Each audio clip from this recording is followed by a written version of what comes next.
Support for this podcast is brought to you by Genentech, the makers of Vabysmo, faricimab SVOA.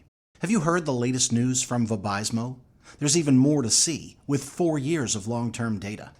Explore the RONEX open-label extension data at vabysmo-hcp.com. That's VABYSMO-HCP.com. Start first with Vabysmo.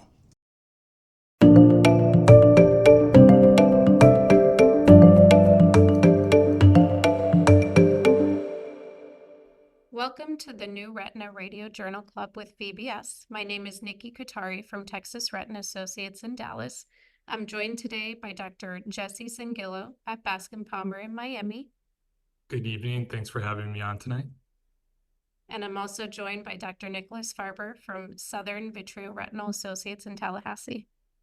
Hi, Nikki. Great to be here. Today, we're going to be discussing the article Time-Driven Activity-Based Costing Analysis of Panretinal Photocoagulation by author Sean Berkowitz et al. And this was published in Ophthalmology Retina in May of 2025. Dr. Farber, would you summarize this paper for us? Absolutely. So Dr. Berkowitz seems to be a specialist in these retina and business analysis with his combined MD, MBA background. So this paper compared the average cost profile of panretinal photocoagulation to Medicare reimbursement for unilateral and bilateral procedures. They used a time-driven activity-based costing model using data from Vanderbilt Eye Institute and the Kellogg Eye Center in Michigan, compared with Medicare reimbursement rates for Tennessee and Michigan for 2023. For those that are not as savvy as Dr. Berkowitz, time-driven activity-based costing is a streamlined approach that focuses on the time required to complete each activity within a process. So their findings, cost figures rounded to the nearest dollar, found that across both institutions, when you break up PRP into sessions, you had an average of 877.8 spots, 59% at the slit lamp, 44% using the indirect ophthalmoscopy. So unilateral PRP showed that the total average cost was $16 at Vanderbilt and $1 at Kellogg, less than Medicare reimbursement. So that's how much they were basically making. But bilateral PRP average cost was $40 at Vanderbilt and $70 at Kellogg, more than reimbursement. So that was how much they were losing. 47.8% of cases had a negative margin per PRP session. And the break-even analysis showed that the total cost will be equal to reimbursement for PRP if at Vanderbilt it was in 21.68 minutes and at Kellogg at 19.44 minutes for unilateral PRP, and when it was bilateral, it was 16 and 13 minutes respectively. So this means that unilateral PRP is financially incentivized for any procedure requiring over 10.6 minutes and 7.4 minutes per eye at Kellogg and Vanderbilt respectively. So what are we trying to say? Well, the value of our time as retina surgeons could be spent doing other activities, could be spent doing injections compared to PRP. And we all know that the diagnosis of proliferative diabetic retinopathy is increasing, but PRP claims are actually decreasing. So the Medicare and Medicaid from 2014 to 2019 saw an increase in 10 and 25% respectively in claims for PDR. However, PRP claims decreased by 26% and 13% for Medicare and Medicaid. And meanwhile, there was a much larger response, and anti-VEGF claims saw a 62% increase in Medicare and 27% increase in Medicaid. So the trend seems to be that even though we know the stability of panretinal photocoagulation and how dangerous it is when patients get lost to follow-up, people are still favoring injections over laser during this time period. And that could be because PRP has not been found to be a profitable opportunity cost compared to anti-VEGF therapy in our limited time spent every day with each patient in our retina practices. So there's even a low or a negative margin for PRP, which disincentivizes us as it's not cost effective, but it is highly durable and safe. And so as retina doctors, obviously we're tasked with extrapolating this information, but that's what the paper showed us. And the authors kind of postulate that maybe this could be used when talking about policy decisions and when we're talking about how can we best help our patients while also being able to keep the lights on in our practice. Thank you so much, Dr. Farber, for that great summary. Dr. Sengillo, can you give us your initial reactions to the paper? Yeah, absolutely. As a new faculty that just finished training about a year ago, I'm still a little new to the world of billing, and this was kind of a surprising and eye-opening paper from that perspective. Um, I was a little surprised that it's not as incentivized, being how much we know that it's such a good and durable therapy for patients. And of course, not everything we do is financially driven all the time. Like, we're doing a podcast at 8 p.m. for free. At least I am. I haven't watched you guys, but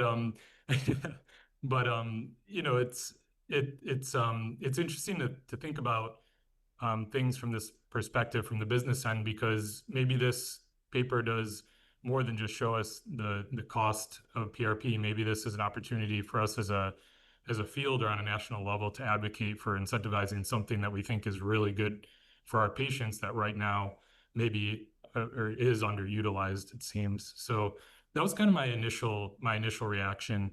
And I think being in academics, thankfully, the structure of where I'm at doesn't the cost and the reimbursement doesn't really affect my decision making. But I think it's a really important thing for people to be aware of, and for retina specialists, in the U.S. to be aware of as we kind of move forward and kind of identify the best way to treat our patients. So it was a really, really interesting paper. And then the last point I would say, I wasn't previously aware of this type of model or cost analysis. So it took a little bit of legwork to try and familiarize myself with it. It was pretty surprising to see how, where a lot of the expenses come for these procedures. So I thought it was interesting in that regard as well. It was a really unique analysis, at least novel to me. Yeah, I think it was really nice how they gave us a breakdown of where time goes and how they extrapolate that to cost to us, because, even in private practice, honestly, I don't think about every encounter that way. So I think that was useful. And I would agree completely that this was, always interesting to see the data. And I think it's great that a paper like that pushes us to hopefully get change. Do you feel like there was any difference, like the fact that these were two academic institutions? Do you feel like there's a difference in private practice? Can we extrapolate this data to everybody? Yeah, that's interesting. I think there's probably some big difference that, it'd be dangerous to extrapolate it directly, but I'd imagine maybe, and you correct me if I'm wrong, I'd imagine private practice maybe has a little bit less overhead than a hospital-based system. So maybe there's some leeway in terms of the analysis, from that aspect. But I think regardless, I think it's, even though it's just looking at two academic centers, I think it's something that we can all take to learn from private practice or not, in terms of how Medicare at least views the procedure. So. Yeah, absolutely. I think, whether it's private practice or academics, there's a lot to learn from this paper. One thought I had is maybe because in an academic center, there may be more teaching time, possibly could be longer than in a private practice setting. I mean, of course, private practices also have training programs, but on the whole, that might be one difference. Dr. Farber, any thoughts about the difference between private practice and academic Absolutely. paper in general? So I am in private practice, and I think extrapolating this to private practice, one thing the authors mentioned is maybe academic centers are getting some of the worst cases and, the more difficult PRP or the more time. But I think that's very regional. I'm in Tallahassee, Florida. I don't have, a academic center until you go to Atlanta or, Gainesville, and these are 4 hours away. And so, we are seeing all of these patients. I am PRPing on these patients. And so I think the time spent, these were also senior fellows doing this PRP. And you're right, there's teaching requirements. And we even saw variability between Vanderbilt and Kellogg at Michigan.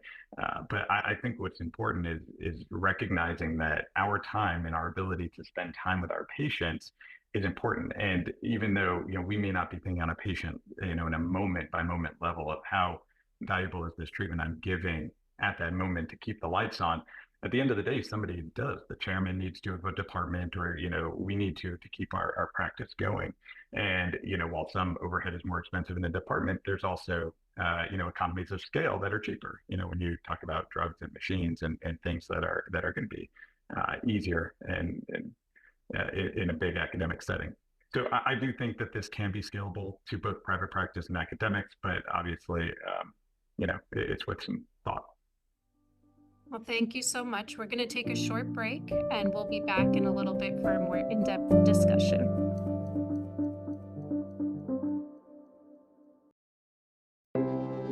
ENCELTO. Incelto Revocanagine Teveretzel Lui, an FDA-approved treatment that may be right for your patients. Visit incelto.com/ECP to learn more. Welcome back to the New Retina Radio Journal Club with VBS. Let's get back into a longer discussion about the paper Dr. Farber summarized in the first half of the episode. So we discussed panretinal photocoagulation and the time-cost analysis to it. All of you are busy in your practices, and panretinal photocoagulation, it's time-consuming. It's not the easiest thing we do. So, Dr. Farber, what are your thoughts on how panretinal photocoagulation fits into your clinic? Does this paper kind of highlight some of the reasons we might be changing our practice patterns? Great question. So, it begins in the paper talking about that 50%, 55% of PDR patients are usually ones that are not going to follow up. And to me, a patient with PRP is more stable than somebody without, if they have, PDR. And I always try to think about long-term, and is that patient then showing up with a tractional retinal detachment and vision loss, which is obviously very impactful for their life. And so I absolutely incorporate panretinal photocoagulation into my practice, and I think it's an important thing for the longevity. And I think that that's hard to measure. Is this paper does a great job of what is our most efficient way for us, but it is hard to measure, per patient, how does that actually affect them? My practice has changed over time. This talks about doing separate sessions. I unknowingly with this paper have changed my structure of PRP. I used to have it broken out throughout the day and in between patients. And I learned in my first couple of years of practice that that was a great way to get behind in the day. And so I changed it. I now do one PRP at the end of the morning and one PRP at the end of the day as scheduled PRPs every day, because I know that the rest of my staff can go eat lunch. They can go, go about their business. They can get ready for the next patient. And so even though I didn't recognize what this paper was showing, intuitively, we all recognize how long this takes and how important it is. And I think we've kind of modeled our behavior slightly after that. And I've also changed to now where I usually just try to get as much done in one session as possible. I'm not usually trying to break it out into sessions because I am worried that that patient's not going to show up. And I think the, extending the analysis to how does this tractional retinal detachment in the future affect our day and discussion of surgery would be interesting. But, obviously thinking about long-term and durability. Yeah, those are great points. I mean, I think similarly, I book my panretinal photocoagulation, at the end of the morning or end of the afternoon, allowing the staff to take a break and knowing that it's time consuming. I've never thought of it from a reimbursement perspective, but we know the time that it takes. Dr. Sengillo, do you similarly do the same thing with your lasers? And is time the main factor that determines how you schedule your day? Yeah, I would agree. Time is a big factor. And I do strongly prefer if the PRPs are kind of like bookends of the clinic instead of being in the middle. It really, totally agree with you guys. It really affects clinic workflow and efficiency if it's in the middle of the day.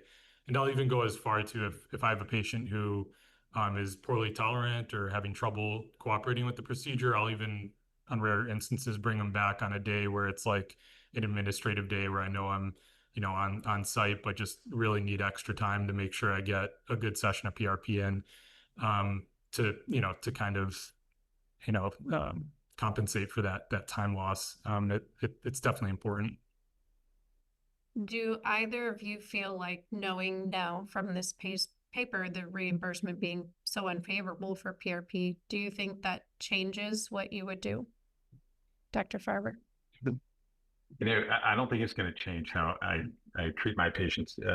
So we know from some recent papers that even in PDR, starting with some anti-VEGF can lead to positive visual outcomes later on when followed by PRP. I still try to counsel my patients about how serious this disease is, how vision threatening, and how it can affect their life. And I do worry sometimes about patients when I start with anti-VEGF. And I'd say that is my primary focus is, how is this going to impact my patient's vision in their life? And if, almost by definition, a patient with proliferative diabetic retinopathy either hasn't had the knowledge about their disease or has been non-compliant in the past, and so we know that 55% are going to be lost to follow-up. And if whatever reason, this is maybe more of the art of medicine, if we get a feeling that, this is a danger zone that, I may not see this patient again, I think that I'm much earlier to try PRP because I know that that's going to be stable long term. Absolutely. I mean, I think most of us would agree with you that we don't make our decision based on reimbursement, but what's best for that clinical situation. However, this paper did highlight how the trends are changing. There's more diabetic retinopathy, but less panretinal photocoagulation being done and more injections being done, like you mentioned. So we do have to wonder if reimbursement plays a small factor in that, subconsciously, or maybe time. I mean, there's so many things we can consider here, but we do have to wonder if ultimately this affects patient care in the end, and hopefully that could drive policy change. Dr. Sengillo, surgery reimbursements have also gone down. And so do you feel like you're seeing a trend across the board with certain procedures or surgeries getting less reimbursement? Do you see that affecting what we do as retina specialists in the future? Yeah, it's a great question. It's definitely, an issue that I'm aware of and have, discussed with people. I don't think it's palpable yet. Like, it doesn't affect me yet or make me feel as though I'm changing my practice because of it, thankfully. But it's definitely something that kind of seems like it's on the horizon, and it's a little scary to think that so much of our practice could potentially be affected by things that are being incentivized in ways that we don't really want it to be. So thankfully I haven't noticed it yet, but definitely aware of it as an issue that's arising.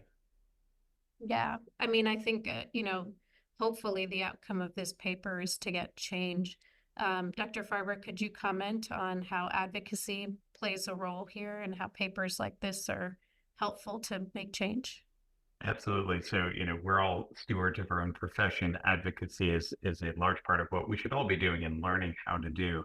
And when we go to our policymakers, the people making these decisions on reimbursement are not physicians usually. They don't always understand all the implications. And I think that this is a great way to be able to show them in black and white. It's possible that the best treatment for our patients, we can't afford to do.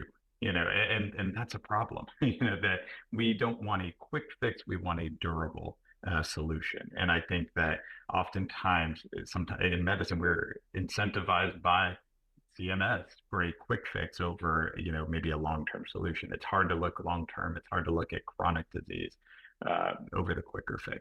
And so I think papers like this are very powerful as tools that our organizations, but really we should all be involved in advocacy. And that should play a role because we are all stewards of our profession and we're all defenders of our patients and what's best for them.